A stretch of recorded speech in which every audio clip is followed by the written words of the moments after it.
Hello, everybody, and welcome to a special video. Today, we are going to be playing Quick Draft, which means we're playing against bots, featuring Magic the Gathering Foundations, which has returned for this week. So we're going to be diving on in and helping you explore this format, and if you want more info on it, you can find my draft guide, my draft meta update, already posted on my channel from when this was the current set. So let's dive on in and see what we're working with. Okie doke. So the first thing about this set, the archetypes that are at the top of the totem pole, like blue-white flyers is really good. White-black life gain is really good. So like the bear is a pretty good card because there's like good payoffs for life gain and stuff like that. Green tends to be a weaker color. There's some really good green rares, but green tends to be a bit weaker. And then like blue, black, and white tend to be like closer to the top, whether like white and blue being like at the top. I think Fiendish Panda is a fine pick here. If we get into a life gain deck, this can do some good work. And just like a nice little 4-drop. Luminous Rebuke is a really good white card. Destroys a tapped creature, plays really well in the white-blue flyers deck. Our rare isn't particularly interesting to me. It's like fine, but like I don't really like prioritize that, especially because it's multicolored in like not like one of the like top few decks. Like red-white's fine, but nothing crazy. Eaten Alive is a fine spell. Black-red is one of the better like red decks, I think. Like red-black Sacrifice. And then Uncharted Voyage is fine. But I think it's either Fiendish Panda or we could take the more flexible Luminous Rebuke. Let's take the Fiendish Panda. See what we're working with. The blue-red spells deck isn't that great, or this card would be much better. But yeah, let's take the Fiendish Panda. It's a less flexible card, but it could be one of the best cards in our deck if the strategy is open. So we'll take that. After that, Guarded Air. 6 mana, then we can it's a lifelinker and make 2 3/3s when it comes into play. Seems reasonable to me. I don't remember this card being like crazy, but definitely not bad. Strongbox Raider is quite good though. I think we might just take this. It's a really strong 4-drop.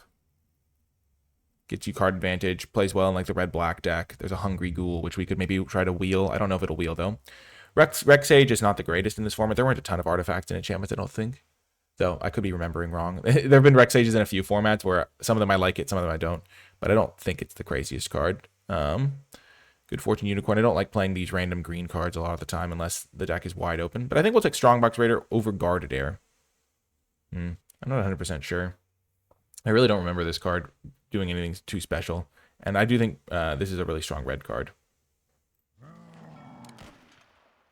Okay. Wardens of this Cycle is a fine card. Felidar Savior is really strong, though. So I think we'll just take this.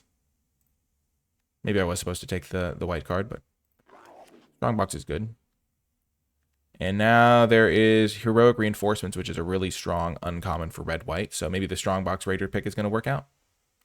We haven't seen any crazy good black cards. Pilfer is like better than it looks, but still not good. Tolarian Terror was really good in the first format it was in, but really not great in this format because blue-red didn't really get the support it needed. Luminous Rebuke again. Yeah, I think we'll take Heroic Reinforcements.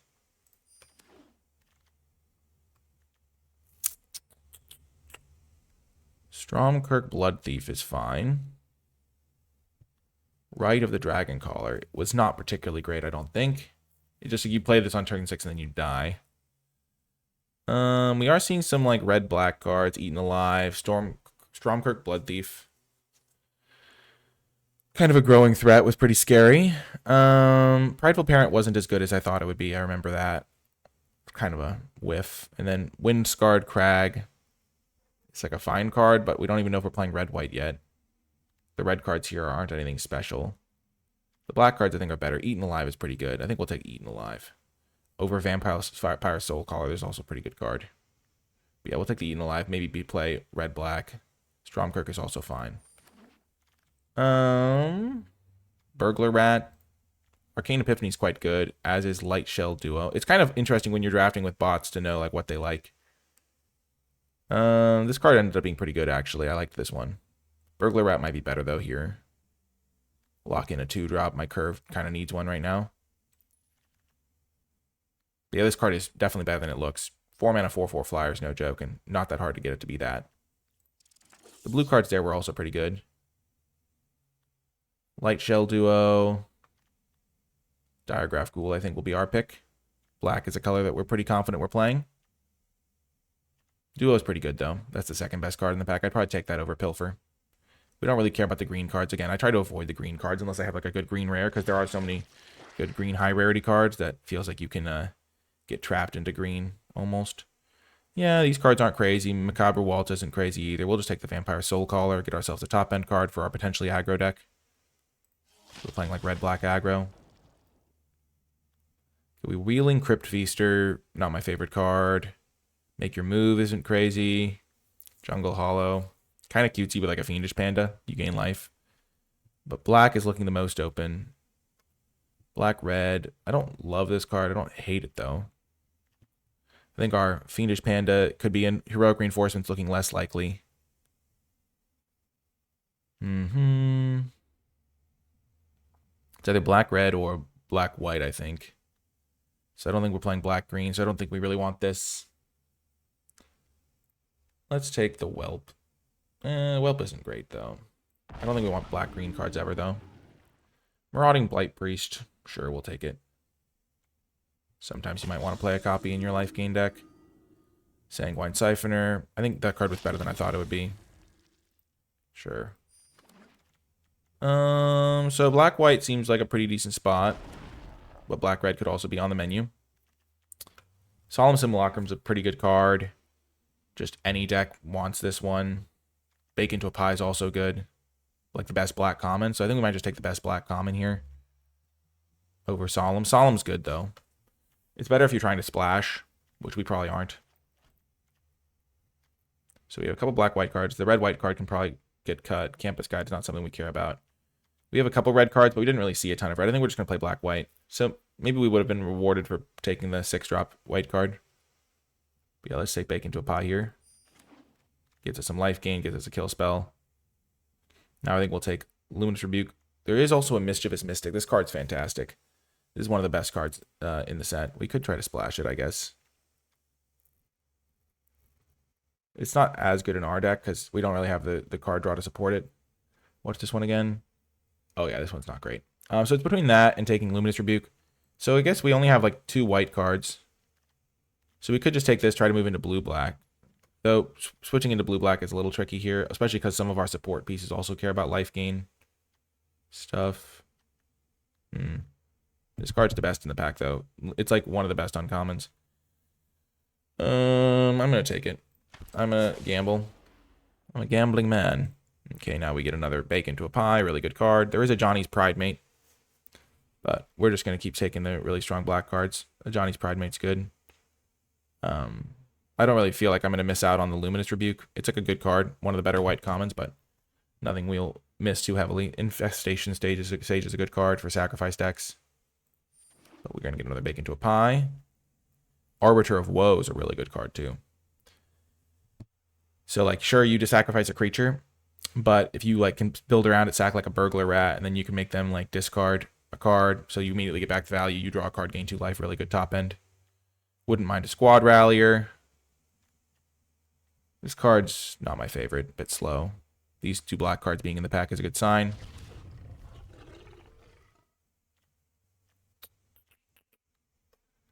So we still only have these 2 white cards. Could just take another Sanguine Siphoner. Could take Stromkirk Blood Thief. I don't know how aggressive we are, though. Could take a Strix Lookout. This card's fine. If we're trying to play the Mystic, I think we'll take this. Give ourselves a couple mediocre blue cards. Ooh, Micromancer's really strong. Love this one. Revenge of the Rats is fine. Nothing crazy, I don't think. The black-white Gainland is actually really good for black-white, but Micromancer's a really strong card. We're getting just like really decent blue cards here. And remember, we first picked this card. White wasn't seeming crazy open in pack 1. Eaten Alive is really good, and then we can get Fleeting Distraction in here, and then we have 2 targets for Micromancer. It's a really good card. Nice, another Bake into a Pie. This card should not be going pick 7, but we'll take it. I think our deck is coming together nicely. Blue-black is a pretty solid deck. Maybe I should have biased towards... I like this card too. Drain for 2. I think this card's a little bit better than the Billowing Shriek Mass. Maybe Shriek Mass is a little bit... 4 mana 4/4. No joke. This one was solid, though. I think I'll take the Shriek Mass over it, though. Works well with Soul Caller. Now I get a Light Shell Duo. I think blue-black was a deck that I liked a good amount. Black-white, I think, has shown itself not to be as open here. We did pass a couple of white cards, but like, okay, yeah, this card's pretty good in the black-red deck, but okay, 2/1 flash. Sure, I don't think we want Etherize. Nice, we get another Soul Caller. Not the craziest in a blue-black deck. Revenge of Rats. We'll see if we want that. Okay, going to pack 3. Genesis Wave, not great. Silver and Scavenging, insane card. Really, really good card. One of the reasons to go into green. But we got it pack 3, so we're going to take Dreadwing Scavenger, which is one of those cards that you kind of need to know in this format. It's a premium card. It's a reason to be into blue-black. There are some games where you can get like flooded out, and Dreadwing Scavenger really helps in those situations. So, absolutely love this card, and definitely going to be taking it here. Now there is Erudite Wizard. That's fine. I think we'll just take another Eaten Alive. Give our Micromancer another good target. We don't have a ton of sack stuff, but I think it's better to take this than Diagraph Ghoul. We might not get a ton of blue this pack. Remember, we didn't see it. We saw a little bit of blue in pack 1, like a couple light shell duos and stuff. But I think Eaten Alive is going to be great for us. Get ourselves more premium kill spells. Think Twice is really strong in this format. I think Think Twice was better than Essence Scatter, which is kind of crazy to say, but it's just, you get good value from this, and then you have like a card like Billowing Shriekmaster that mills it over, or Dreadwing Scavenger discards it, and you're just thrilled. Essence Scatter would be my second pick, then Pilfer, then the Icewind Elemental. Okay, so do we want Uncharted Voyage or Essence Scatter? I think an Essence Scatter would be nice here. We already have 3 really good kill spells there. Diagraph Ghoul's fine. Getting a counterspell in the mix seems good to me.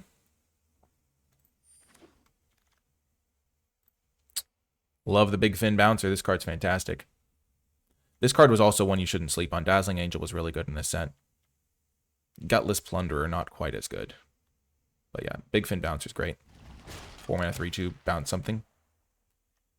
And then we'll take Stab. Great cheap kill spell. Perfect to go get with Micromancer. We do have the 1 Burglar Rat, but I'm pretty pleased to get a Stab here. We're getting plenty of playables. Ooh, Refute is one of the best commons in the set. It doesn't maybe look it, but the draw and discard is super valuable. And we have plenty of cards to cut, so I'm not worried that we have 26 cards here. This card's bad. We will take Burglar Rat number 2. Definitely a nice one to get. Works well with our Arbiter of Woe. I don't really feel the need for Stromkirk Blood Thief. We get a Billowing Shriekmaster back. Makes me feel a little bit better about potentially playing this Revenge of Rats. This Think Twice is looking nice. We already have one of these that we're probably cutting. Let's just take the Diagraph Ghoul. It's like a cheap play that we can then start holding up our stuff.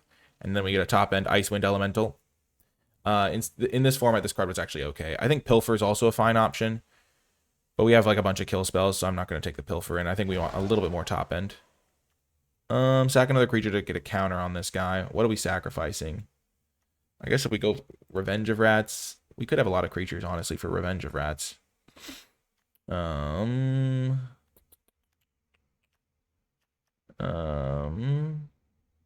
we don't need the... We probably won't play this. We probably won't play this. Or this. So we might want another 2-drop. The Diagraph Ghouls are fine, though.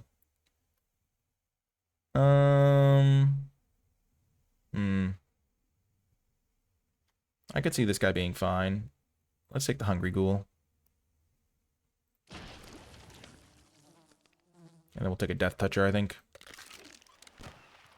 Okay, so we have a little bit of decision making to put into this build, but I think that generally we'll be able to just cut some bad cards and be pretty happy with it. I think we were correct to abandon the black-white deck. We ended up getting some really good cards. Dreadwing Scavenger was a poster child for sure. We have to cut 10 cards here. We got 3 targets for our Micromancer, so I think we can cut Fleeting Distraction pretty happily, though it does work with our Mischievous Mystic. How many ways we have? We're just going to cut our bad cards first. Cutting this card. Cutting this card. Cutting Elementalist Adept. 1, 2, 3. We have plenty of things to do on turn 2. Cutting Marauding Blight Priest for sure. Our 4-drops are all a little bit better. Vampire Soulcaller not being able to block is a bit of a big deal. Our creature count's still pretty high at 18. These are 5 drops mostly. Could cut Diregraph Ghouls. We don't really care. I could cut like Ghoul, Ghoul, Ghoul. Strict Lookout's fine. Could cut Icewind Elemental. Creature count's down to 14. Cut Revenge of Rats.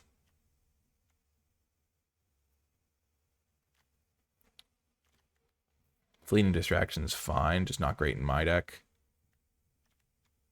I don't love Gutless Plunderer either. Creature count has reduced itself to 13. I'm going to play this Diregraph Ghoul instead of the Fleeting Distraction. We might make changes later, but for now we're going to build it like this. Maybe we'd rather have one... Maybe we'd rather have, instead of 2 Vampire Soulcallers, we'd rather have one guy that can block up there. Like that. I don't know. We'll try it like that. Exciting stuff, though. And as we gear up for round numero uno, I would like to shout out the NicolaiBolas Patreon at patreon.com/NicolaiBolas. And special thanks to those who support at the credits level. It does make a tremendous difference. You gain access to cool rewards for becoming a patron, like my card by card tier list and format document, and being included in the credits if you're at the credits level. Okay. And thanks to everybody who does that. Okay. Our opening hand. Sadly, this is a mulligan. We just can't cast our spells. This one we're going to keep, though, because going down to 5 seems really bad. And then we're just going to ditch the double blue card, even though it's pretty good. And we'll hope to draw an island. Mulliganing to 5 is just not something we want to do.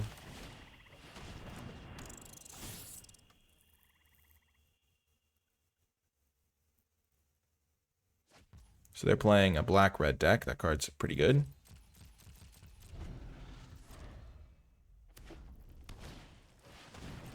That is definitely not a card we love seeing.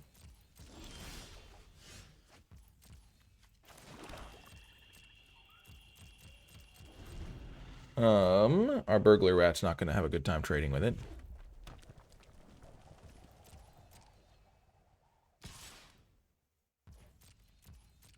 If they play Stromkirk Blood Thief here and we get to stab it, we'll be pretty happy.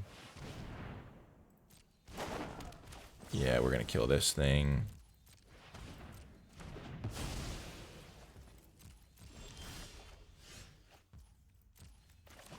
Our opponent thinks we're playing mono black right now.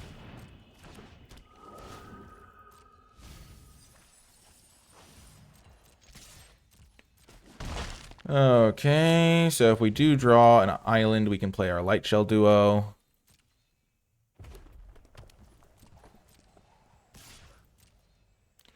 No blocks. So what do they have that would make them want to make that attack? Oh, they have a raid card, and they didn't care? Okay.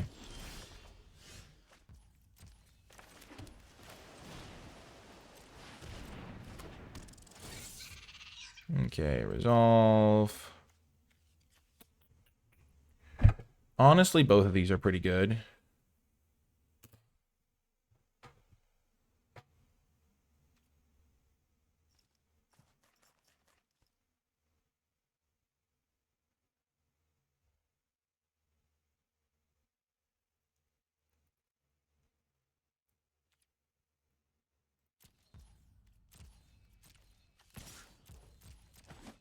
Okay.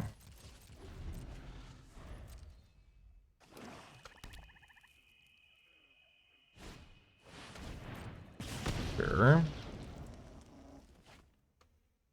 They discard a land. That's fine.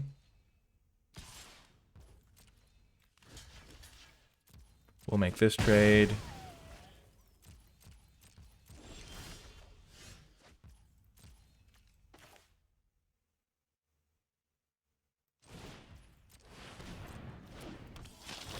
I think we're just going to get back our Billowing Shriek Mass. 4/4 flyer seems pretty good here. And then, yeah, you can just play it maybe. That card's pretty decent. Pretty decent. Cerberus, sure.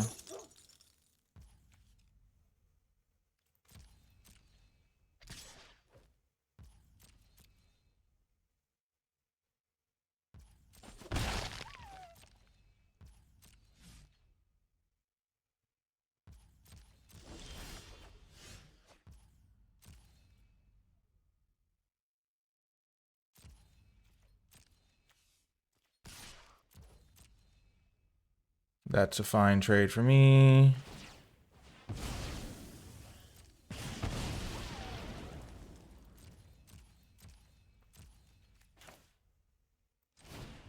I'm just going to do this. I'm just going to nab their last card. We can double block Slumbering Cerberus. Take out... Yeah, that's real good for us. That's real good for us.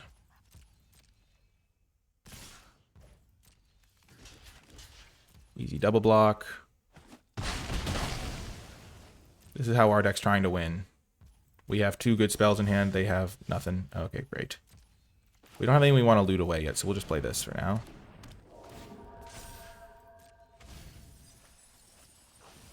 We just played a 4/4 flyer. We're never going to draw a land for the rest of the game because of all of the looting we have in our deck.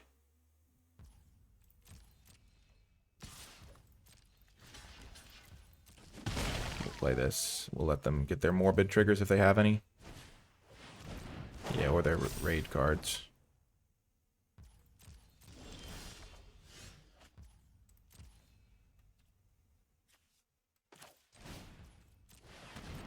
Get this thing down.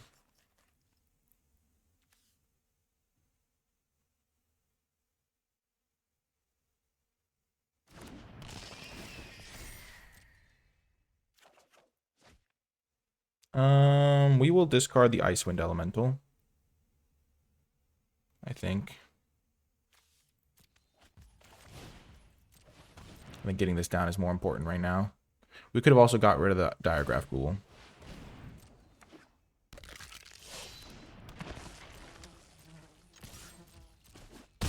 But we're pressuring them pretty substantially in the air now. And Big Fin Bouncer is going to help us with that pressure, I think. Bounce at Goblin Borders.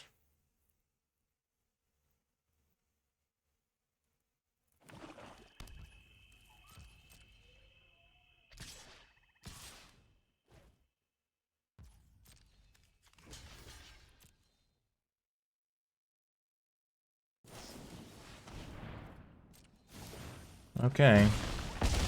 That's a little annoying. But not that concerning, really. Double bulk up is kind of scarier, but...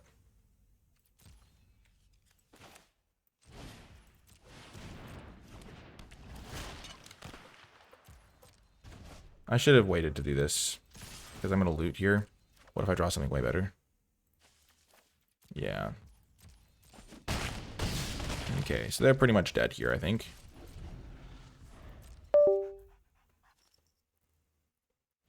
I think I would still have discarded Bacon to a Pie, but I should have waited anyway. Anyway, nice little win. See you next round. Okay, before getting to round 2, I did want to make a tiny change. I added Fleeting Distraction for more synergy with my Mischievous Mystic, and I cut a Billowing Shriek Mask, because I think after playing this card, it's like solid. It's like better than you'd think it would be, but it's nothing crazy. And then I'm pretty happy with the rest of the construction. I think 1 Billowing Mask for 1 Soul Caller is pretty decent. And I think we'll try it like this. We can always make more tweaks later. But yeah, it's kind of fun when you have options. You're like, okay, make little tweaks here and there, try to optimize things. But I also wanted to make my Light Shell duo a bit better. This is a great hand. Eaten Alive is a pretty good kill spell for us. Just to 5 mana, kill something. I like my Burglar Rats. Icewind Elemental is going to be good. Just, you don't want to flood out. So, that's the name of the game.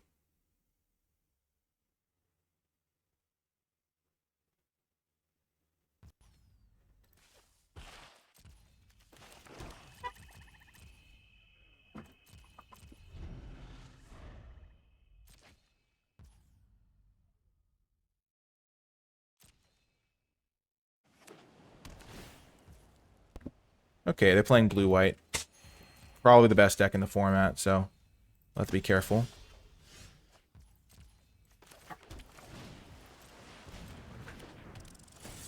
A lot of quick draft, I think, you can kind of get a sense from what your opponents are playing. If we play against like 5 blue-white decks, maybe the blue-white cards just aren't prioritized by the bots properly. Armosaur Guide's not very good, though, so that gives me confidence. Oh, they're playing 3 colors.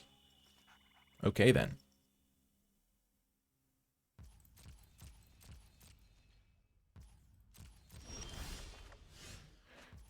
Drawing a land is good. We would like a swamp so we can cast our Bake into a Pie. But we have Light Shell Duo to play, so we're not that concerned about it. Maybe our opponent will think we have Refute up. Okay, they have Cathar Commando. So it's temporarily bad for us because they get to hit us for 3. But in the long run, we're okay with that because our Burglar Rat dominates it. By dominates it, I mean, like, if they have to trade their Cathar Commando for a Burglar Rat, they're going to be pretty disappointed. And we have a bunch of 3/4s coming up. First strike on their turn. Play the Light Shell Duo. Dig for a swamp. Okay, so we're going to go for this swamp first. And then Micromancer is going to be great because it can get an Eaten Alive or a Stab. Dazzling Angel, sure.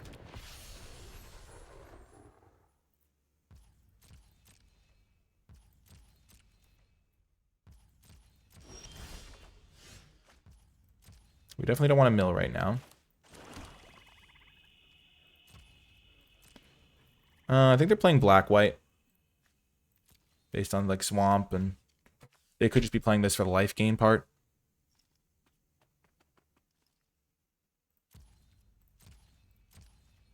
Let's just Eaten Alive the Dazzling Angel.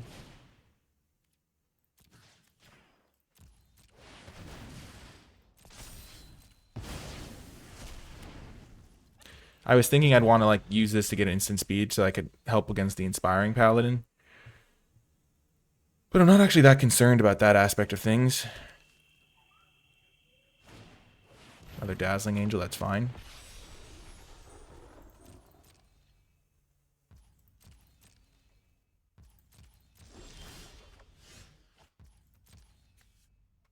Okay, let's just bake it into a pie.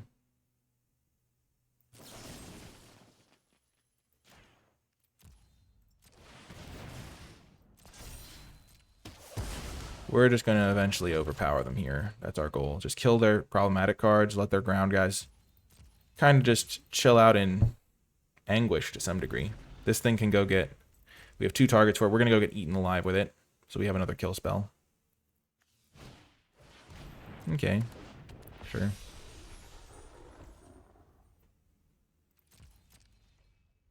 That's one we don't immediately need to kill. We have 2 targets for this. Let's just try to develop our flyers, maybe.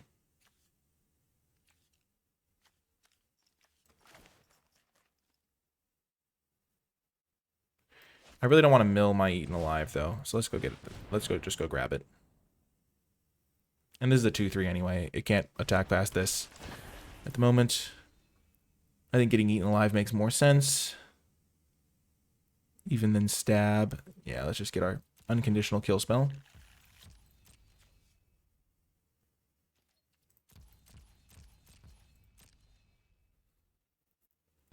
So this is a classic case where our 3/3 is not the best body right now because we don't really want to trade it for a Cathar Commando.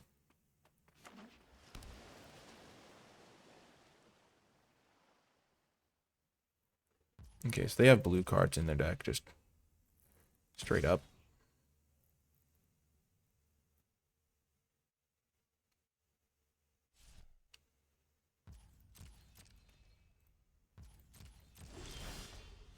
Okay, main phase. Let's just play our Billowing Shriekmaw now. Shriekmass now.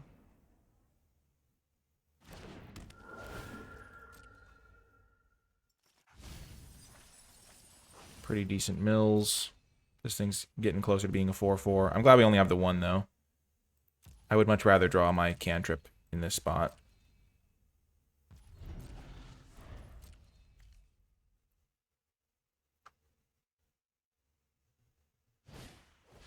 Gleaming Barrier is really bad. In a Flyers deck, sometimes you might want it, but they're just playing 3 colors, it looks like.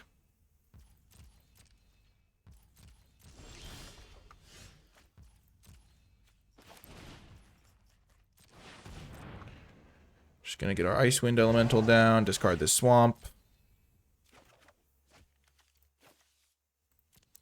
Things are looking good for us.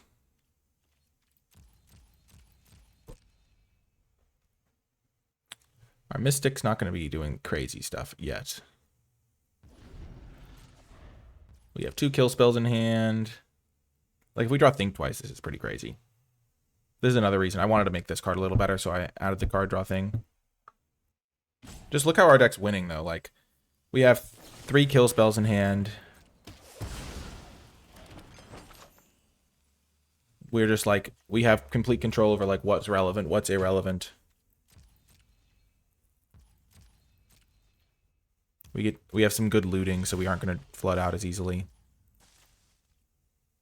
That's going to be great.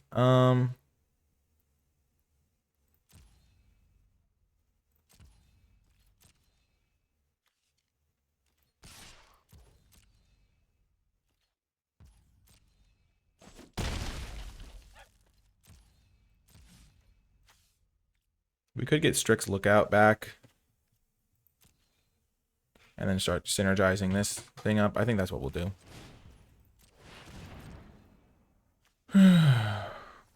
Also prevent us from flooding out. But yeah, we get this thing into play next turn maybe. If we do draw an extra land, we can get this into play and play a 4-drop at some point. Yeah. And we're fine trading 3 damage for 1 damage. Okay, sure.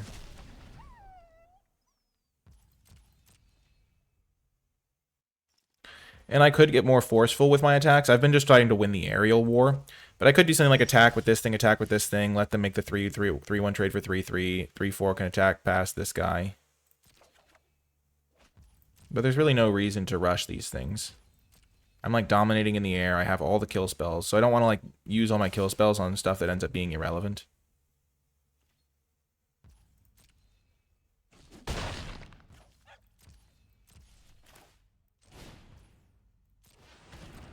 We'll get this guy down. They gain 3 life. I feel like in such control of this game right now. Like I can kill most of the cards they could play that'd be scary. There are some like equipments and stuff that are really good, which is why I'm trying to like apply some pressure. That card's pretty annoying here. Let's just kill it because we have the counter magic up.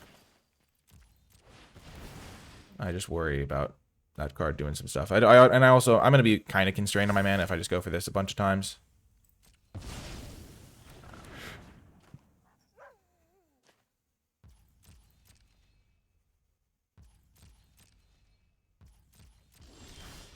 Perfect. Main. Play this.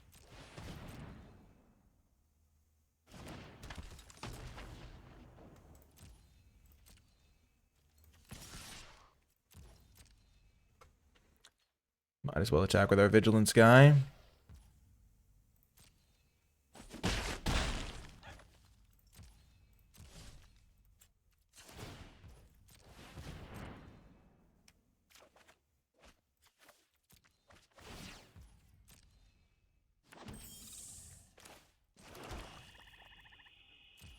I will play this land out.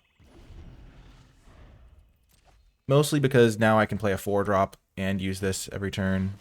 Okay, and enter Surveil 3. I think it's unblockable, right? Can't be blocked, yeah. So they get a Surveil 3. What are they going to do? They get rid of all 3. Okay.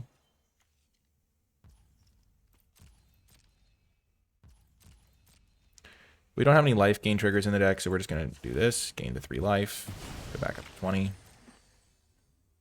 It might be time to kill this flyer.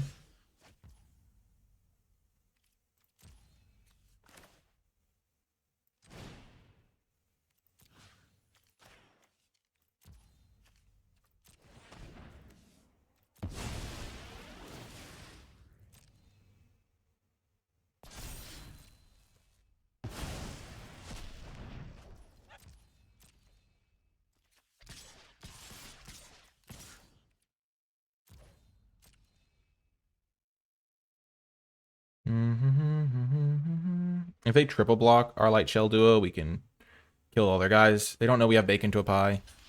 Yeah, I figured they'd block like that.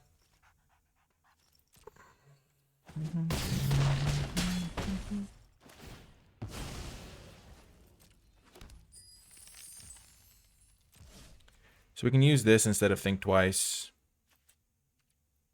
And just discard the Think Twice if we want to.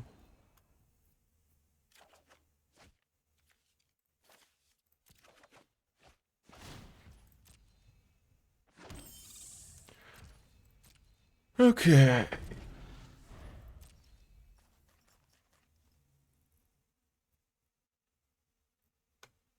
Next turn, we're probably going to win.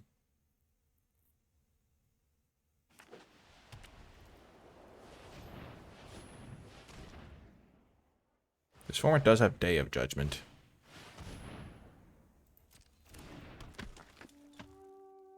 Three, 4, 5, 6, 7. Yeah, we have more than enough flyers to win this.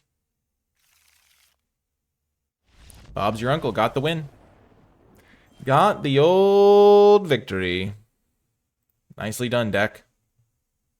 Feels good to be playing some MTG Foundations. It's always nice when these formats come back. The thing about these quick drafts is the gameplay is like very similar to what you'd have in a normal draft. So it's not like a huge difference maker. It's more so like, oh, the draft portion might not be quite like as pure or whatever you...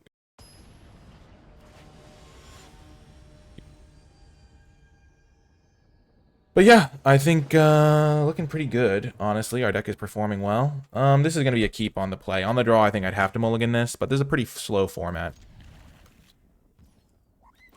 And this is why you put a lot of cheap cards in your deck, because we're probably going to draw something to do before this. Red-black is not the matchup I wanted to face with this hand, but... yeah, that's like, even like, if we were on the draw, that might not be good enough, but like, we're going to be just fine if we refute their 3-drop. And that is not the scariest 2-drop either, even though it's like a synergy piece for their deck. Yeah, and I'm glad we only have the one Billowing Shriek mess. I think that's going to be fine for us. We pretty much have to counter whatever they play here.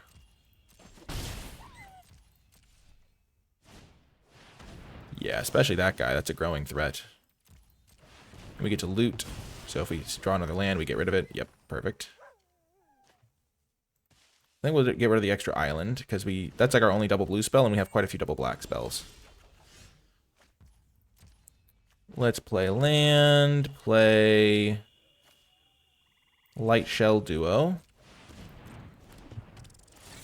We want our surveilling action. Oh my gosh, huge from the Light Shell Duo. Ironically, Billowing Shriek Mass would have done some very similar work, but now when we play the Shriek Mass, it'll be a 4/4 right away. Okay.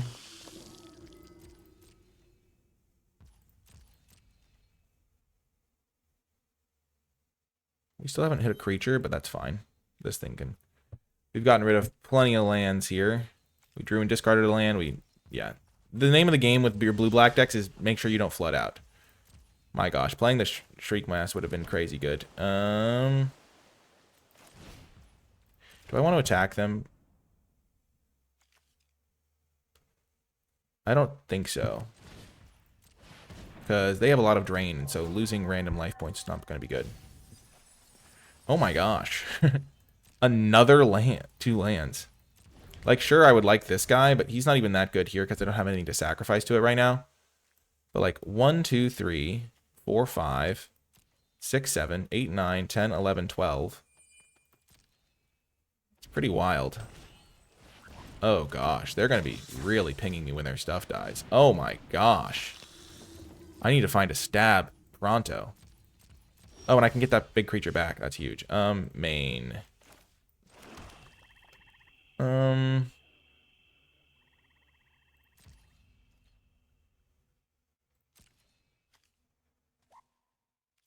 No attacks.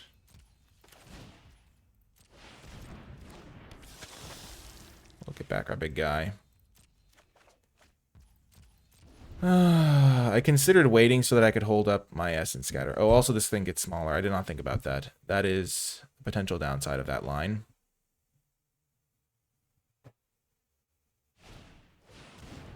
Okay. And it exiles too, unfortunate.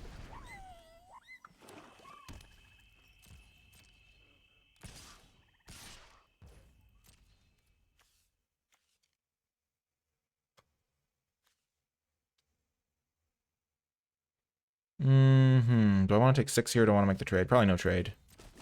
This is going to drain me pretty scarily, but that's a good draw.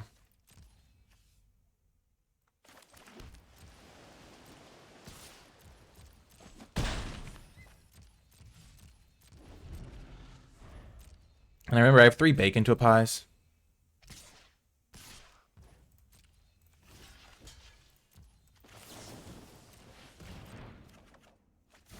So my guy becomes a 4/4 now. Remember, I can't flash this back or it'll shrink down again.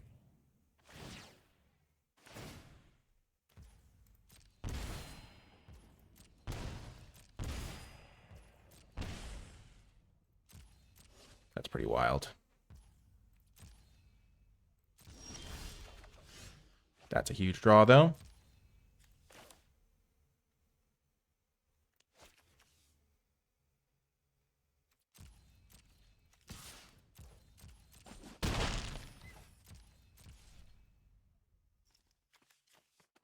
This creature, another creature dies, target won't lose 1 life, and I gain they go on. Okay.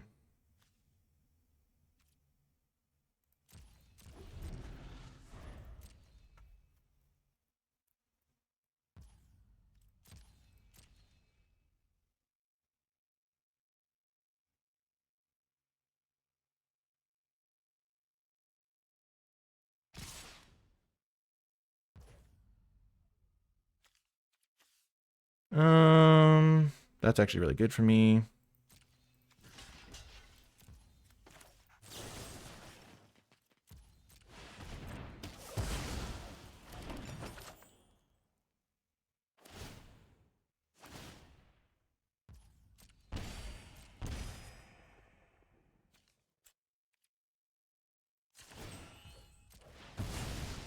I'm gonna die to lightning burst. I stacked that the wrong way.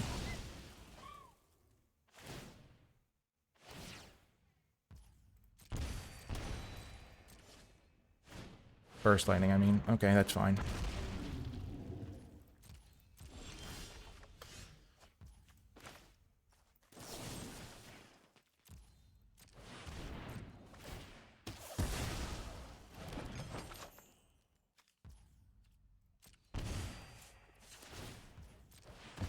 I'm really just trying to get out of burst lightning range.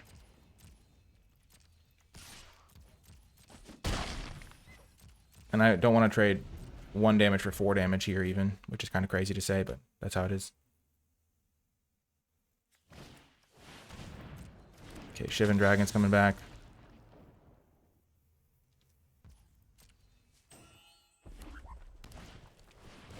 Wow, nope, that thing's coming back. Okay, that's a little scary.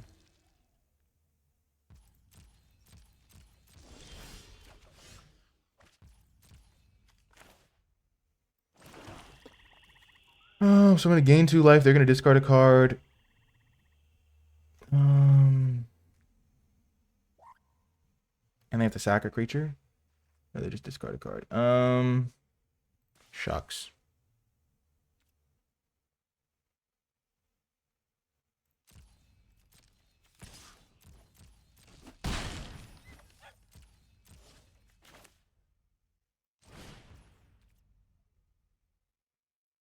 I think going up to 8 and making sure they have no cards in hand is pretty decent here.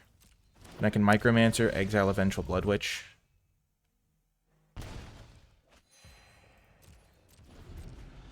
And I can counter a creature if they draw one.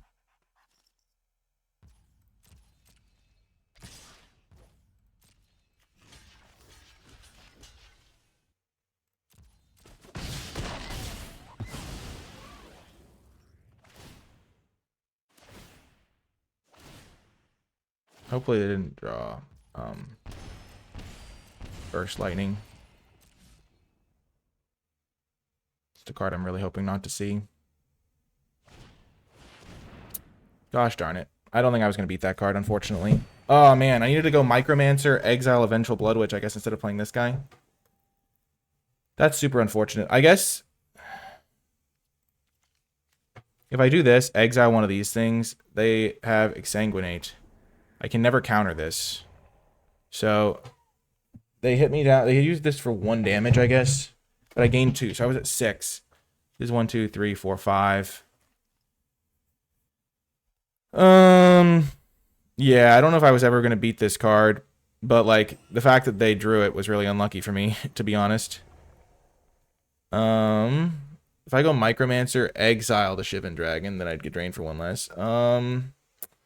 Yeah, they kind of a kind of cool little synergy deck there. I think I could have beaten that if I'd gotten,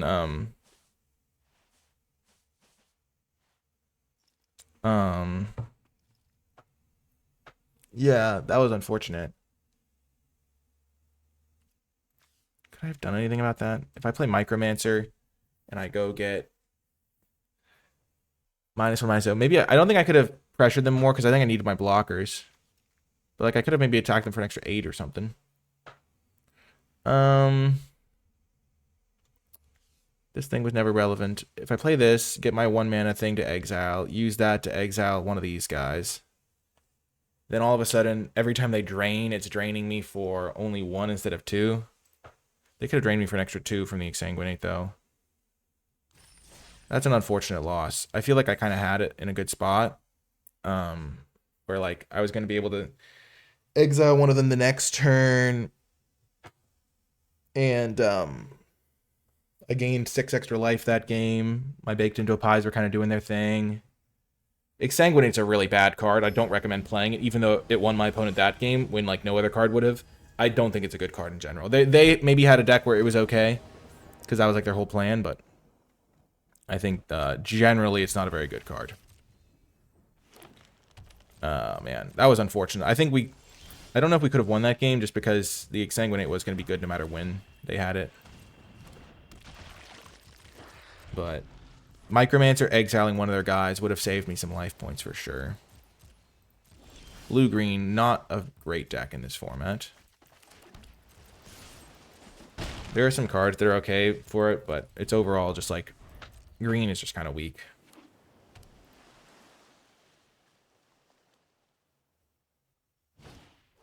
Yeah, that's a good card, though. That's one of the better green cards for sure. 3/3 gets +1/+0 when another creature enters.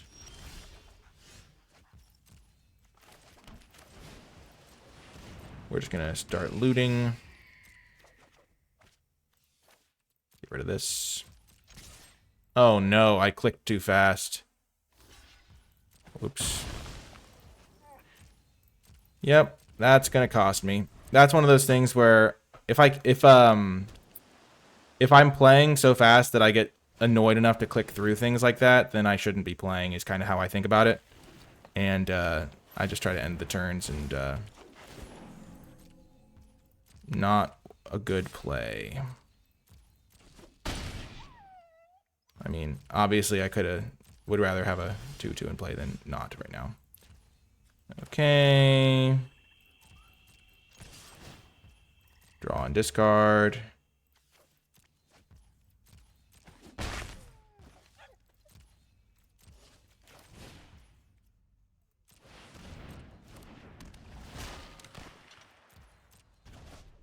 Bounce their guy. Obviously, I feel a bit silly, but it's also like there are some error. Like Arena is one of those things where I think inherently it makes me play worse because it's like a very kind of smooth gameplay experience, and the smooth gameplay experience does not always help me play well. I would rather have a less smooth gameplay experience because here I'm just gonna take out their hand.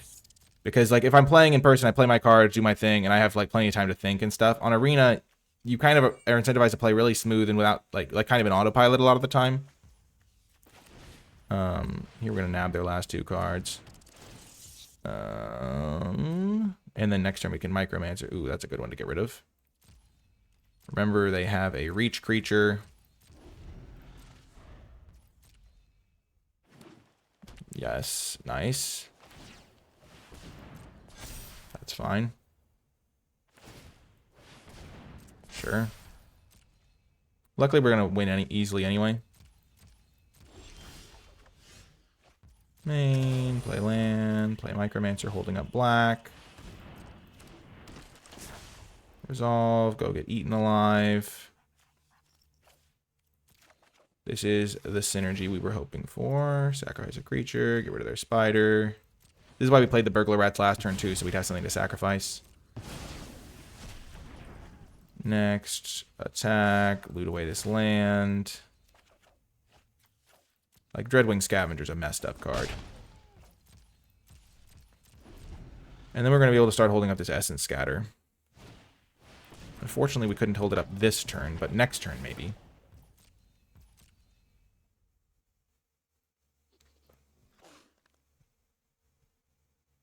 And if they surveil a creature to the top. Okay, so they keep a card on top. They have black mana in their deck.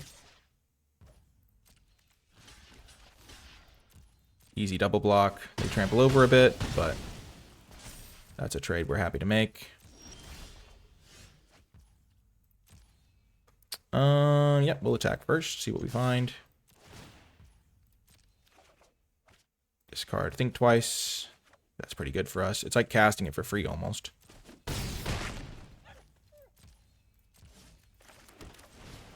Also, you got to be willing to, if you suicide in your creature, you still have to be like, okay, we can still win this game. Yeah, we want Billowing Shriek Mass, I think. 4/4 flyer is pretty good here. And if it's not good, we can loot it away. Grow from the Ashes got kept on top? What? That's crazy.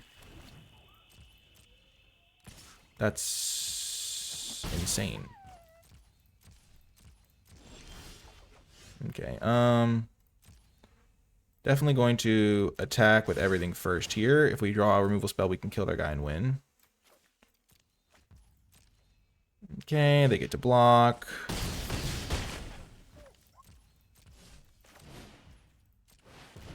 Pretty easy peasy here.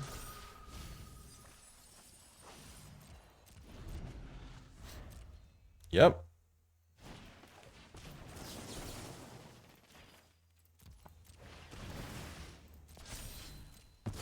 Don't need to let anything resolve. Boom! Got the win. Cool. I still feel bad about losing that one game, but I'm working on just moving past those things, because I think I kind of, in my head, I'm like, okay, I don't think I could have done anything different there. Like, at least I could have done some things differently, but I don't think they were better. And I'm just like, okay, well, I guess if I'd drawn Refute, I could have stabilized there, because... But no, I already used Refute in that game. Yeah. Anyway.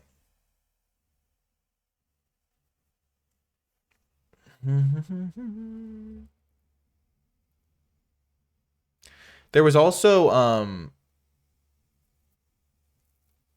the one thing I did that game that was wrong, I think, that actually could have made a big difference, was I turned my 4/4 back into a 2/3 by playing that 5-drop. That actually was a pretty big deal, I think. If I hadn't done that, I could have blocked their 3/2s attacking me, because I took 6 damage that I didn't need to take. So maybe that was what I could have done differently. Like, yeah. Okay. I forget exact scenarios there, but I'll watch it back later, because that's one of my favorite ways to improve, is just watch my own games back. Because if I had done that, then I would have taken 6 less damage, and that would have probably been enough to win me the game. Just keeping all else constant. I did get to eat one of their guys as a result at one point, because of the trickery there, but I think I took more damage than I should have. Anyway, this is a great hand. Just getting to sneak something into play on turn 1's pretty nice.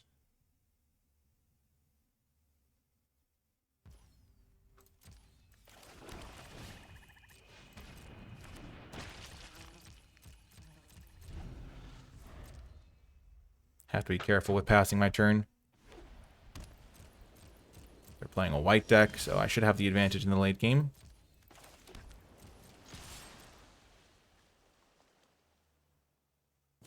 Sure.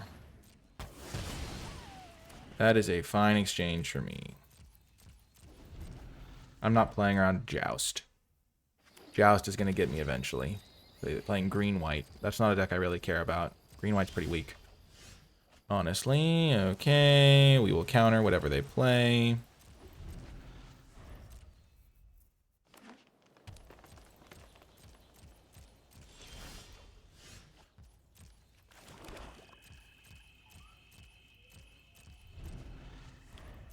Okay.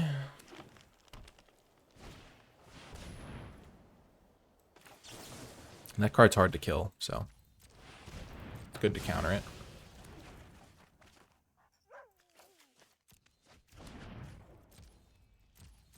They have 4 cards in hand.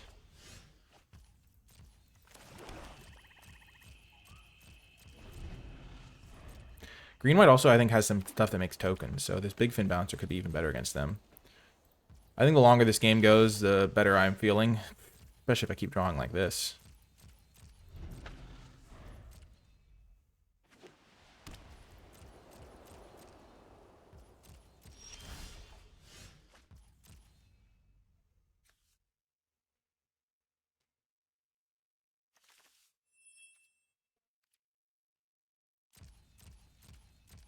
I'm going to avoid playing the land for now, because I have a few things that loot.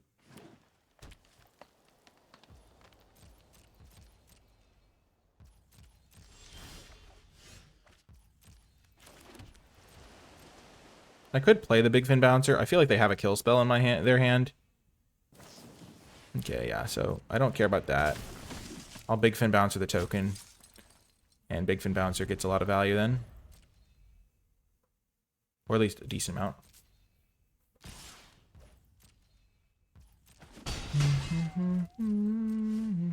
They probably think I have more refutes or something.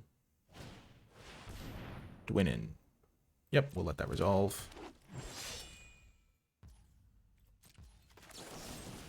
So the reason to let that resolve is because it doesn't have a particularly good enters the battlefield effect. We get to kill it, gain 3 life immediately. And then next turn we can play Big Fin Bouncer and hold up our Essence Scatter. So like if they do play something with a good ETB or one of the spiders with an activated ability, we end up in pretty good shape.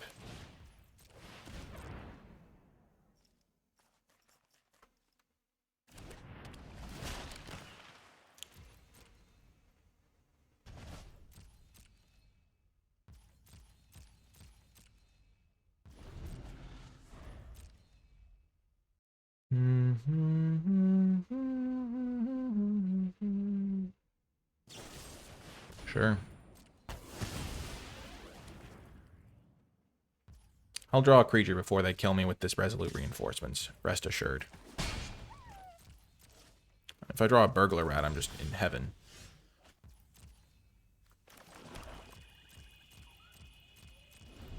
I maybe shouldn't have played that land.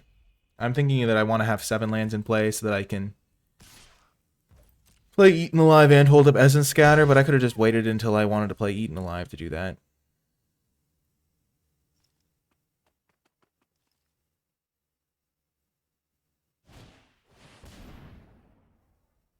Sure.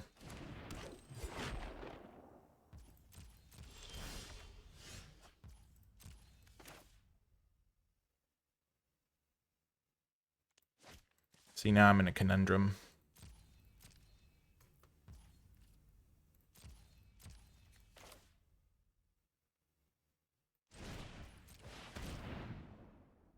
I'm going to play it. I might just discard Essence Scatter. I figure they have kill spells.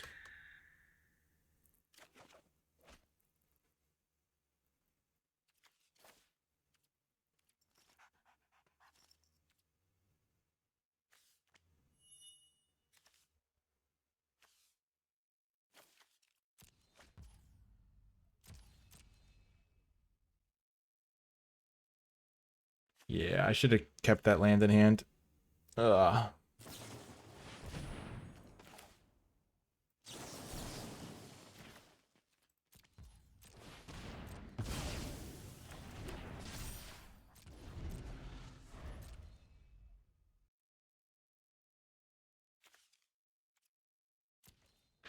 I wanted this thing to be a 3/3, which is one of the reasons countering this is better.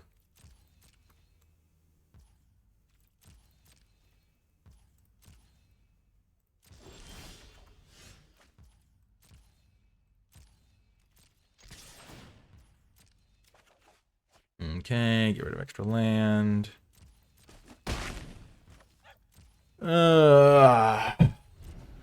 So far, getting rid of the demon hasn't really punished me. I didn't really have anything to do anyway.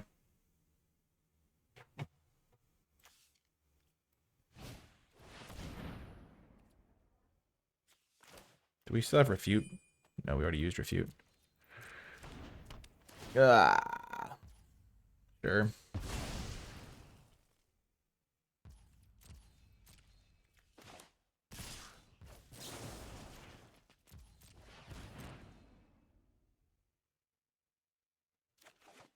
There's a card.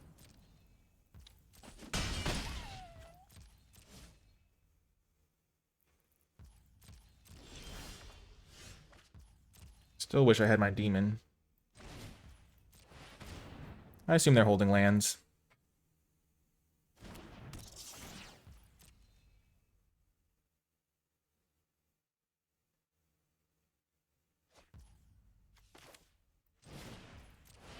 I think I'm gonna go get stab here.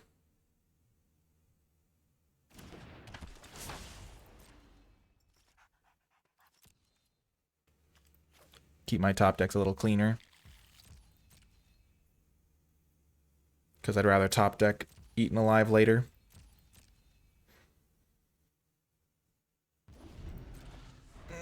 Man. Sure.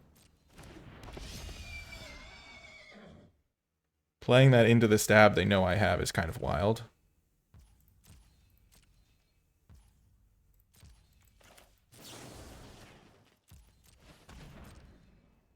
If they've been holding a Resolute Reinforcements to try and blow out my stab, well done by them.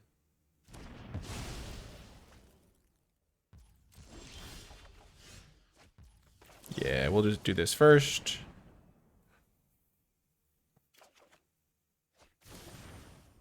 Oh, whoops.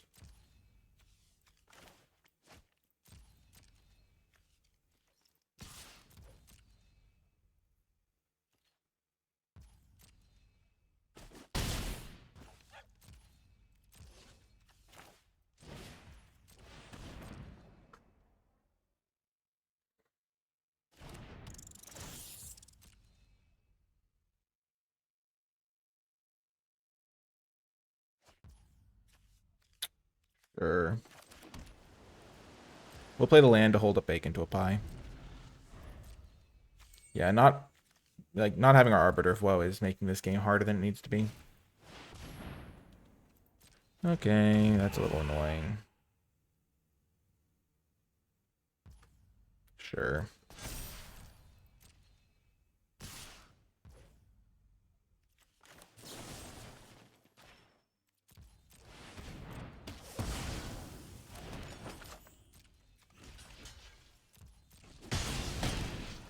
That's fine.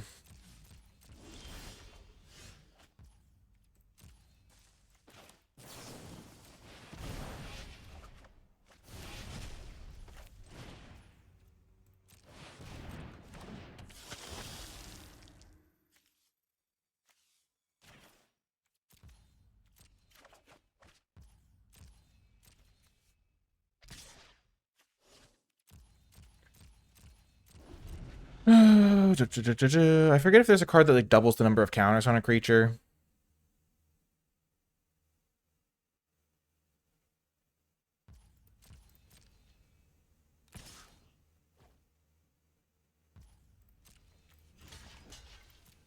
When you can make trades like this, 4-3 for 3-3, it's just a good deal, usually. Like, that's why we held this guy back to block. Did they think I wasn't going to block? That's the question I have. Okay, they joust it. Sure. They should play their land if they have it, because they know I'm going to play Arbiter this turn.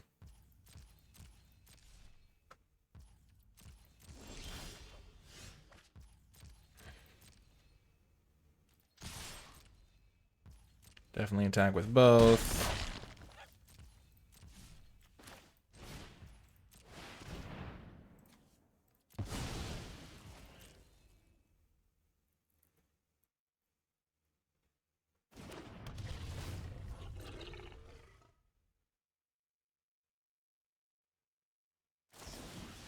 Wow, okay. They were saving that one.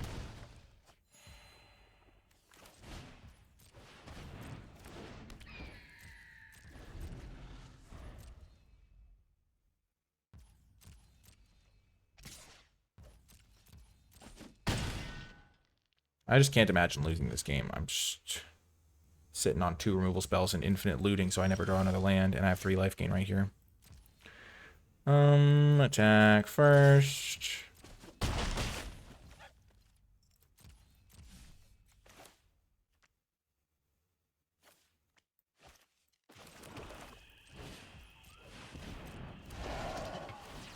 I have 7 power in the air now.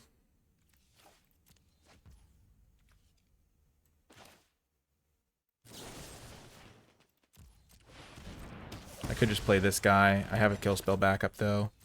I don't want to lose to some weird combo that I can't even think of. Got the win. I mean, we're kind of cruising. We've got a good build here. Definitely a nice build. Ugh.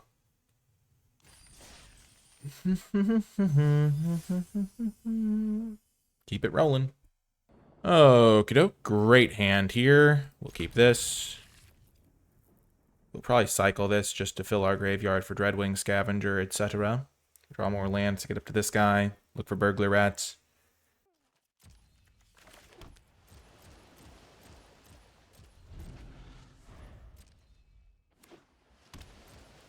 Another blue deck. Okay. Our battle shall be legendary. Think twice is great in this matchup.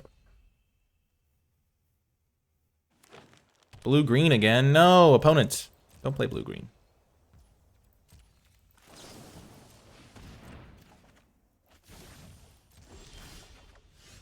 Okay, main.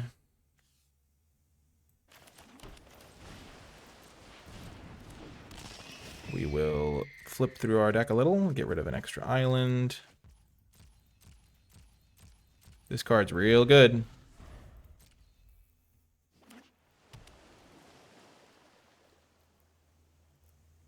Blue-green struggles to kill it, too.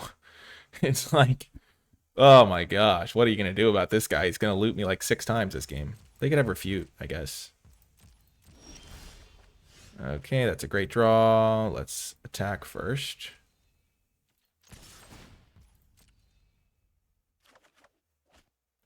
Discard another island.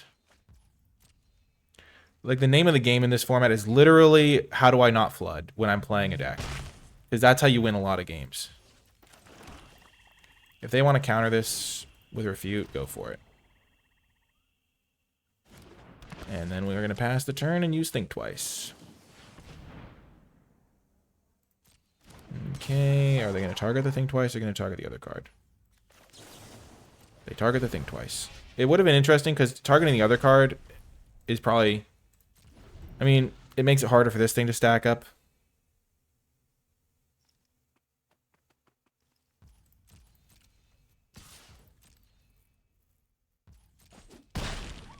Okay.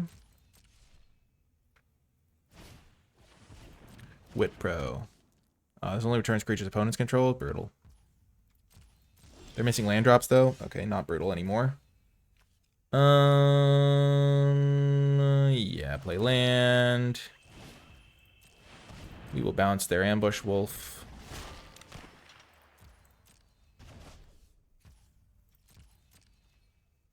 Keep the pressure up. They're missing land drops, so this Arbiter of Woe is going to be crazy good.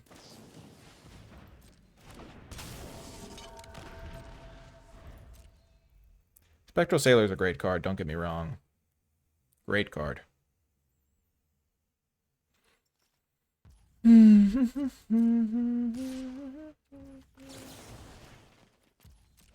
We'll cycle.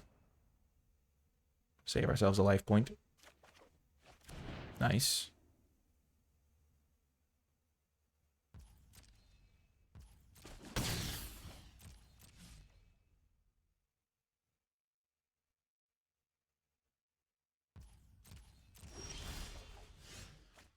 Main. So in this spot, it might be tempting to attack with both guys, but I want to trade this 2/2 for their 4/2 that I know they have.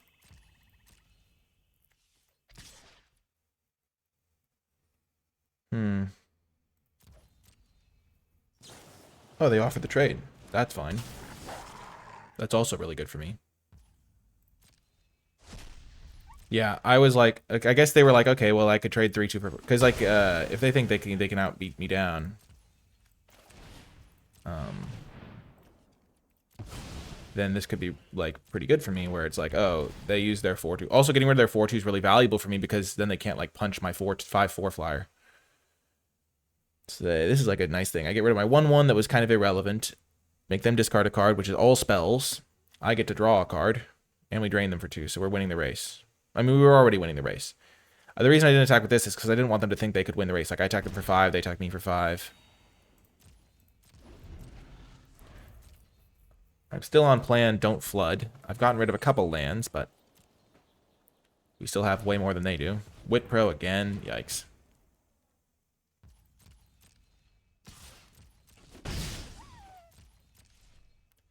Do they have another wolf or something?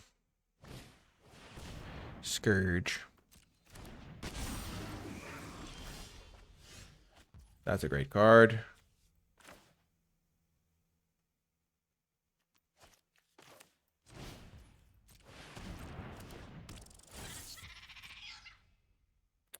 Both of those are excellent. We'll play this land.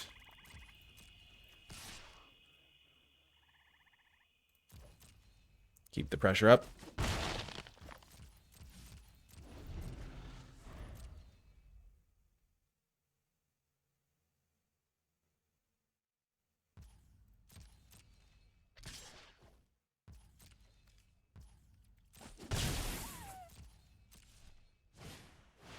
Yep, that thing's got to die.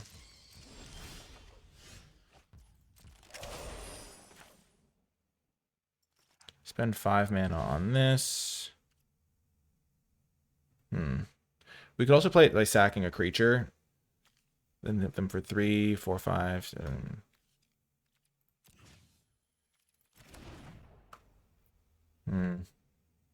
Sack this guy, kill this. Bacon to pie this. Or sack this guy, kill this. Attack with both, make this trade. Play Icewind Elemental. Like, our 1/1's not that relevant.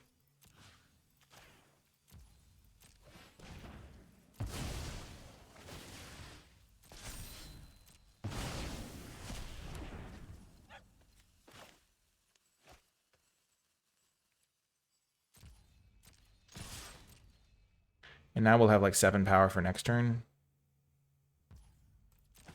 Wow, they just take it like a champ.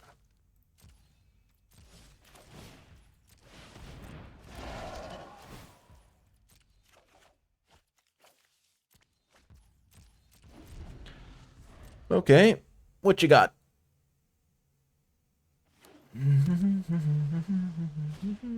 Another spinner. Okay, so they're just dead. Super dead. I'm surprised they didn't trade the 2/2s, honestly.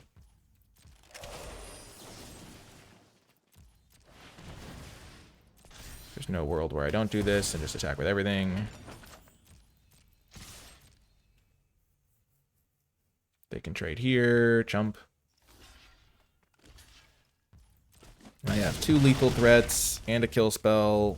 They have 2 cards in hand. This is going to go get a stab. That's our last target. Easy win. Very nice. Very nice. The other thing about when you make a potential blunder to lose a game is if you fixate on it, you play worse in the other games and then you lose more games. Which is something that I've struggled with in the past, where it's like, if I lose a game, it's like, there used to be some games I could play where it wasn't exactly like Magic, but you could keep track. It would keep track of your stats game to game. And it'd be like odds of winning after winning a game and odds of losing after losing a game, and it shifted things, which was interesting because you would hope that it would be the exact same. Like, if I win 60% of my games, I win 60% of my games. But as soon as you get to a point where you lose a game and then you are 5% more likely to lose the next game, you know that your mentality needs to be worked on. or vice versa, because if you win a game, you shouldn't then play better. You should be playing the best you can at all times. Okay, on the play, we're going to keep this. We have 8 blue sources. We have 3 black spells to play. We have about 5 draw steps before we really need to draw a blue source. Like if we draw a swamp here, it's not the end of the world. And like we should be able to have a little bit of time at least. Like we just need to draw any land to play bacon to a pie. And then, yeah, we're just kind of, if we don't draw an island for the first like 6 turns of the game, it's going to be troublesome. But most of our spells are black anyway. So like we could survive as a mono black deck for a little bit. I think we won game 1 like that. And putting some pressure on them on the play does also buy you time, because then they're less likely to like try to attack you back.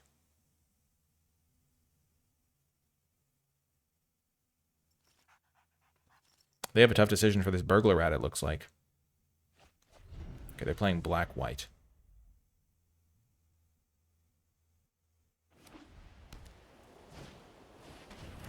Sure.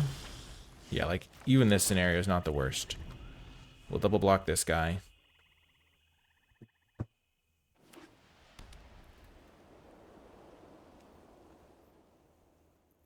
Obviously, if we had drawn one of our blue sources, we'd be very happy.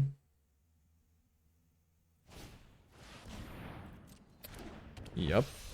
We will kill that with bacon to a pie. It's like the kind of viewing it as, okay, I have 4 draw steps to draw a card we have 8 copies of in the deck.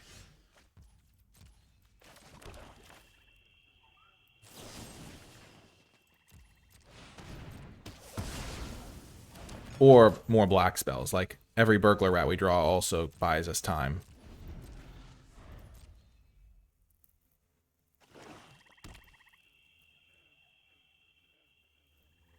Eventually we'll have to draw an island, but if it takes a little bit, we're fine. The only bad draws are blue spells, and we have like, I think 8 blue spells in the deck, and like the rest are black. I think it's 15 to 8 or something.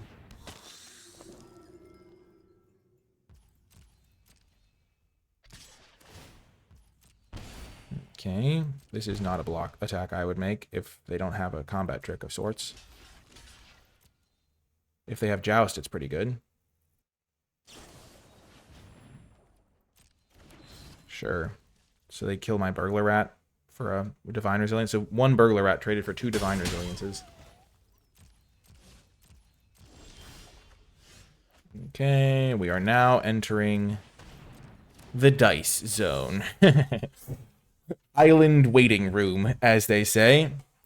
We started off with a 3 swamp hand, and we're currently in pretty good shape against what they're doing. Whoa, let's go. Oh, that's so cool. Sorry, I was setting up something, and it worked.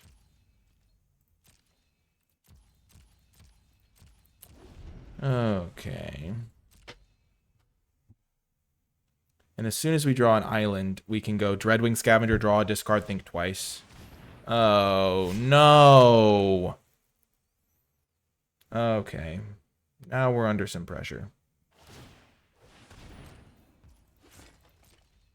They're hitting us for 4 a turn, functionally.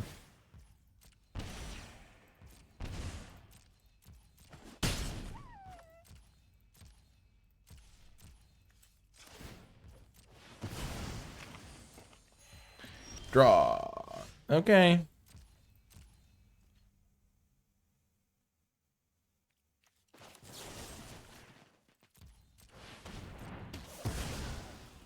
We're going to kill that guy because he is more responsible for damage. This can hit us for 3 or whatever it is every turn, or 4, because it drains us for 1. We aren't in chump block mode yet. This thing was making them hit for 5 every turn, and so, and also if they re-equipped it to that, that thing would hit us for more.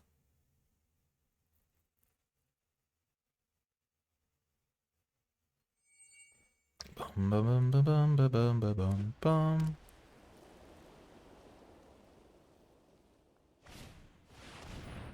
Bummer. We really are in the purgatory here. They have nothing going on. So if we just draw an island, we can play Dreadwing Scavenger and then start attacking with the Dreadwing Scavenger and making tokens. We're going to be in great shape. I think the odds of us drawing an island were pretty decent here, honestly. We've had 6 draws, I think.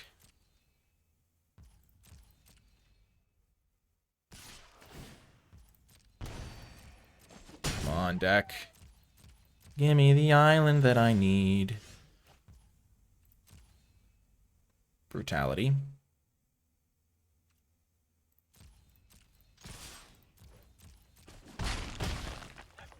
Okay.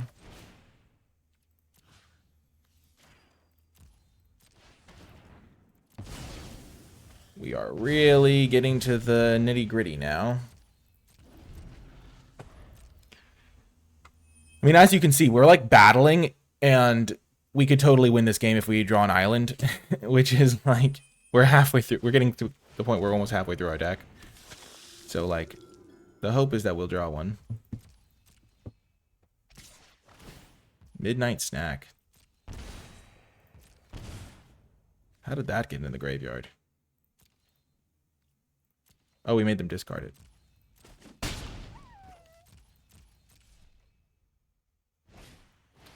Yeah, now it might be too late. Unless we draw Stab off of the draw here. Okay. There's this. There's this. Draw, discard, please stab. Nope. Unfortunate.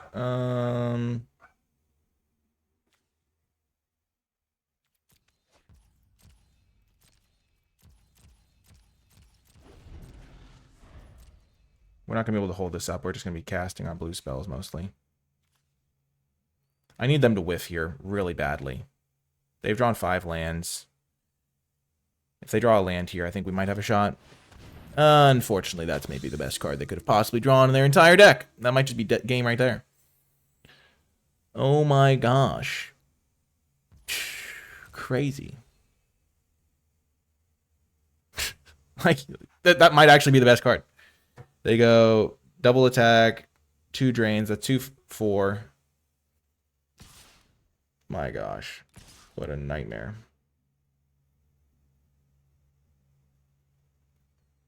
My best and only out might be 2. Okay. Okay. Boom, boom, boom. Yeah, they do it twice, so I go to 1.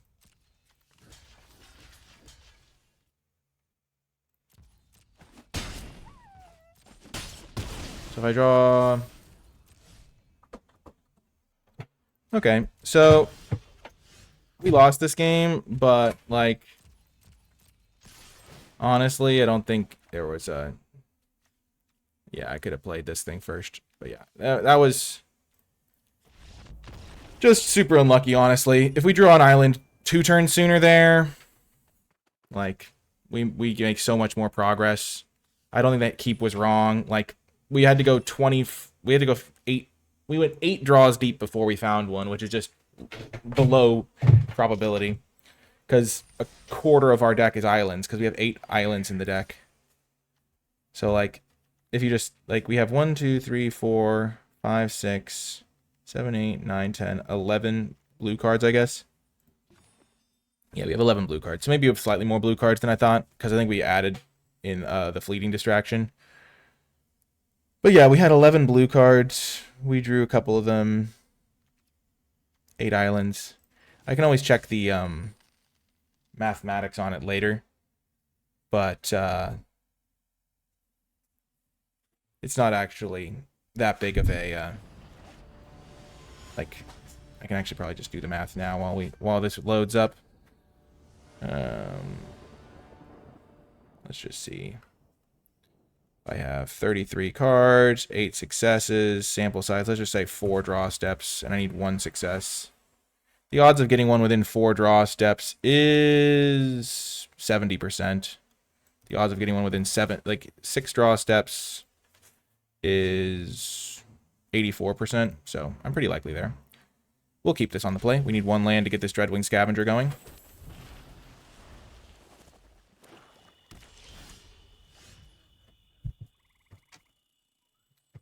Oh for 1. We're like 70% to hit this one, so... Yes, let's go. If they have an Essence Scatter, they have an Essence Scatter.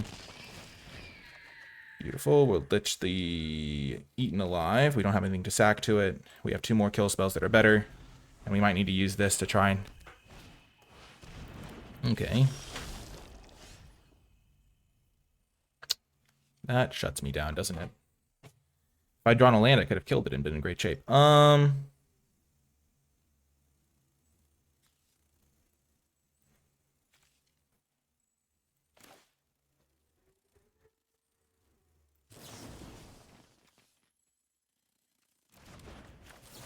Let's do this. Punished. I almost went with a Fleeting Distraction, honestly. I figured if I drew an island, then I could shrink their guy the following turn.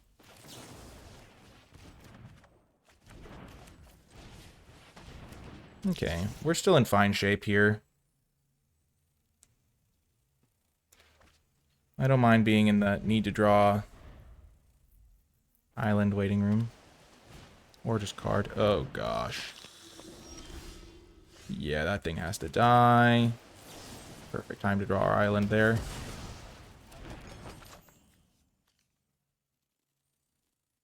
Yeah. Because this counts when they kill my creatures, too. This card's messed up. Okay.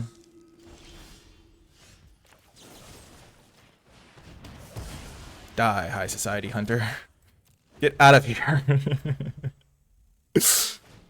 Okay, Tolarian Terror is a little annoying. It's definitely not the best in this format. But... still a card.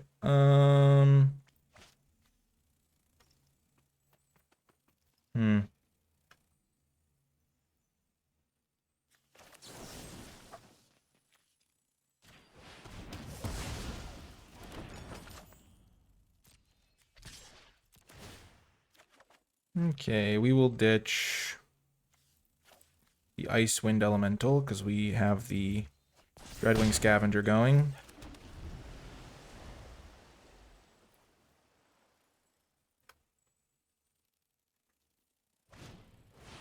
Sure. We have all this life gain, so we can pretty comfortably race them, I think.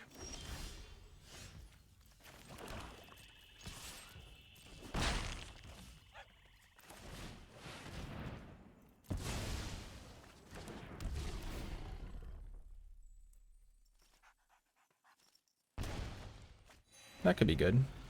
Down the line. Hold up that, or sacking a food. They have a Dreadwing Scavenger. Yikes. We used our bacon to pies wisely, I think, though. That's a great draw.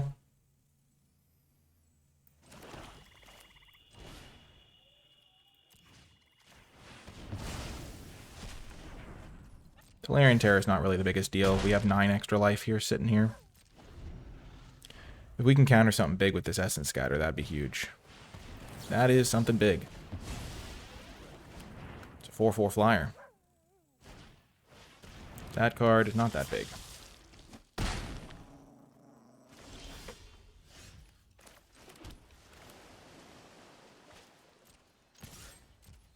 And then we play the Shriekmaw so that we have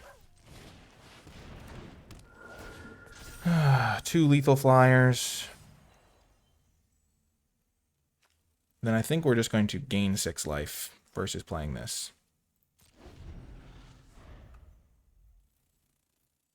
Because then there's no way we can die, really. They have to have 2 kill spells. But if they have 2 kill spells, then we die if we play this.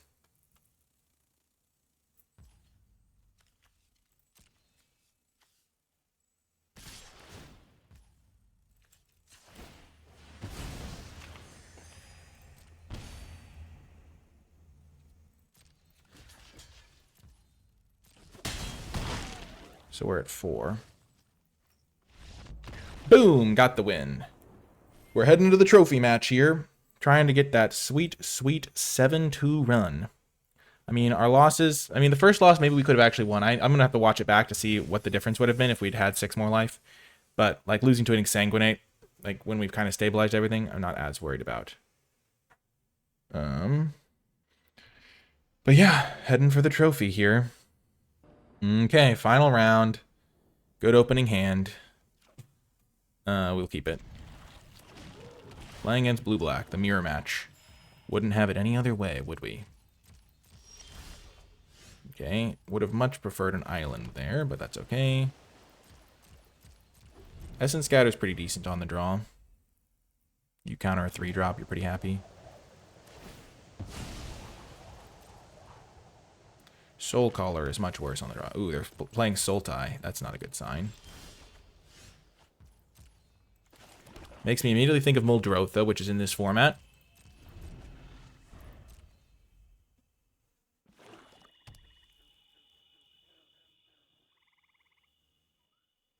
This is an uncommon, so people can't really play around it as much. Yeah, that card's gonna absolutely solo me. We're not gonna let that happen. It gives them just the ability to make me discard. And in a control mirror, just having that ability is crazy.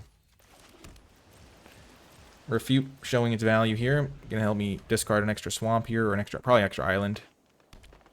Okay, are they playing black-green with a splash of blue for Muldrotha? I mean, I hope they don't have Muldrotha. I think it's a mythic, so. We'll leave up our option for Fleeting Distraction or Refute. Do they have the Wolf? They have Flash Wolf.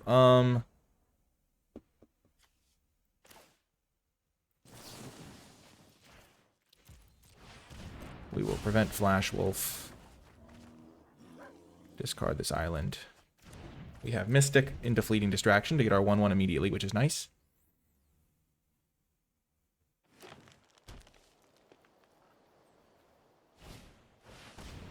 Okay, Tiny Bones, sure.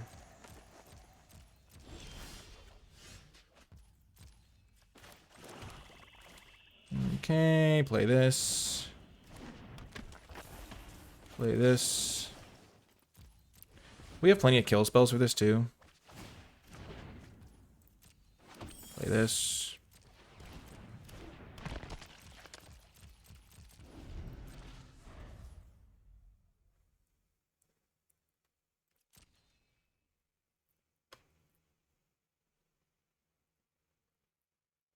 I mean, obviously. Oh my gosh. You hate to see it. You absolutely hate to see it. They get to play it, and then they get to activate it again. You're like, oh my gosh. Oh, I have 10 kill spells in this deck. My gosh.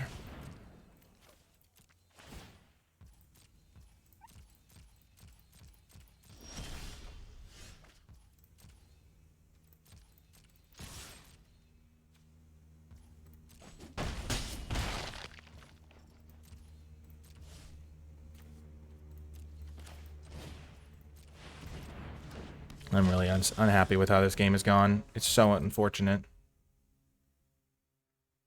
Once I get empty-handed, though, there's not much Tiny Bones can do. Just 4 for 1 to me. So unlucky, honestly. I have so many kill spells. I have just, yeah, infinite kill spells. That's probably game. I need to draw a kill spell now. If I can, I think I'm in okay shape.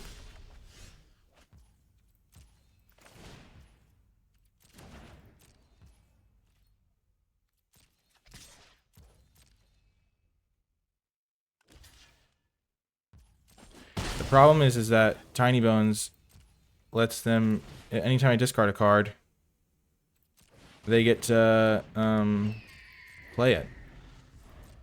So I'm just gonna lose to it. It really sucks to lose this as the final game. I have 2 Eaten Alives, 3 Baked into a Pies. Ugh.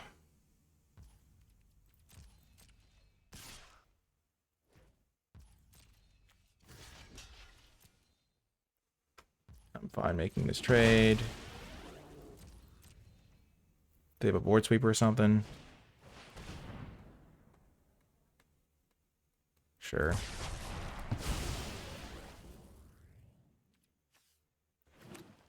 Unfortunate.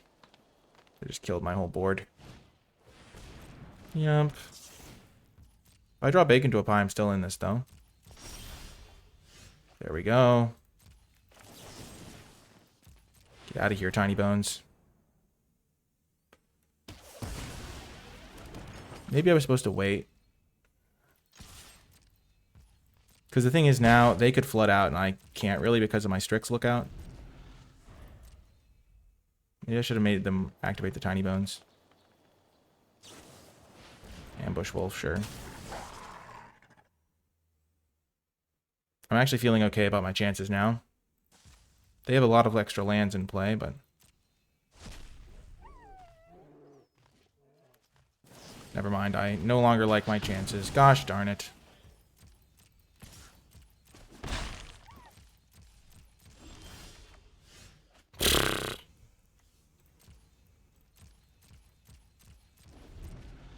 Brutal.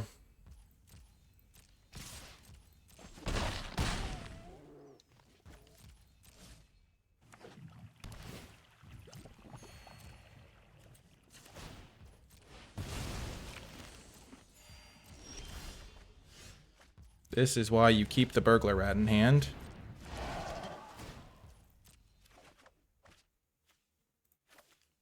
Burglar rat is somewhat irrelevant. I would rather get a cantrip going.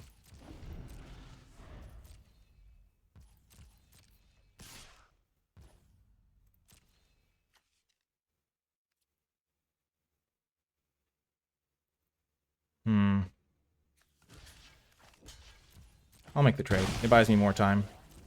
And I have a card draw spell coming up.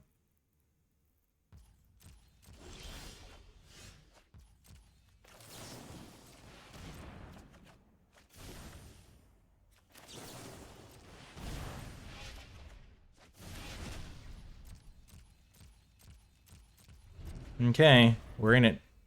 We're battling. Gnarlid Colony's gotta die.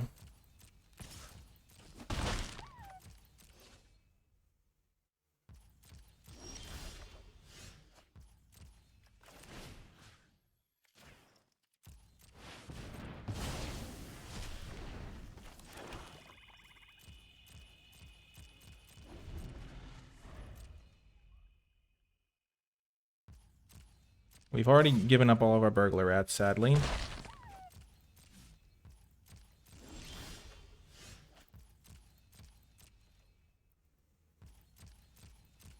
I mean, this game is literally just top decks right now, and if I draw a creature to get this Arbiter into play, I'll be pretty happy.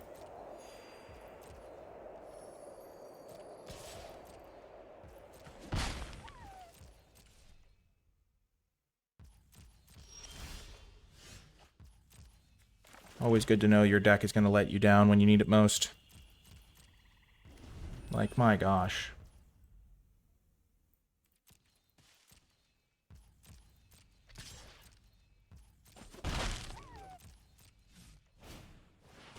Sure.